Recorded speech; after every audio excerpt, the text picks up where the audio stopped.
Hello friends, அனைவருக்கும் வணக்கம். இப்போ ரீசெண்டாக பார்த்திங்கன்னா திருச்சியில் ஒரு எக்ஸ்ட்ரா மேரிட்டல் அஃபேர்னால் நடந்த ஒரு இன்சிடெண்ட் பற்றி நம்ம டீட்டெயில்டாக பார்ப்போம். அவர் பேசியிருக்கிறத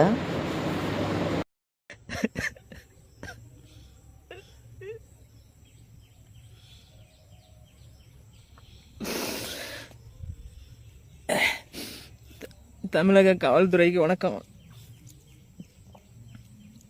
இன்னைக்கு என் குடும்பமே அழிஞ்சு போச்சு. என் பிள்ளைய கூட சேர்ந்து சாக போகிறான். என் பொண்ணாடியை கிழிச்சு போட்டு வந்துட்டேன். என் குடும்பமே நாசமாக போச்சு. இது எல்லாத்துக்கும் காரணம் அந்த திருச்சி தென்னூரில் சங்கீதபுரத்தில் இருக்கிற அந்த ஜோஸுங்கிற தேவடி அப்பா.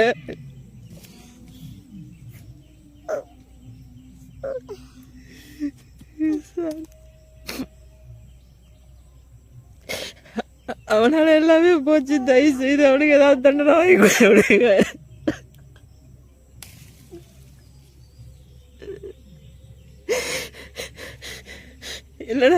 இல்லைனா விட்டுட்டு அடிக்க பாருங்க. ஒரு குடும்பத்தை நாசம் பண்றதுக்காக எப்ப பண்ணிருக்கான். அவன் பேரு ஜோஸ். திருச்சி ட்ரெண்ட்மி சலூன்ல வேலை பார்த்தான்.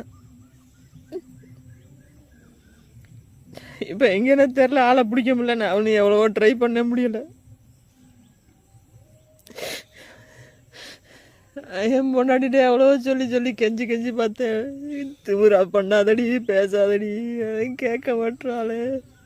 என் பிள்ளை நாசமா போச்சு. ஐயா, அவங்க காலில் விழுந்து கெஞ்சி கேட்குறேன்.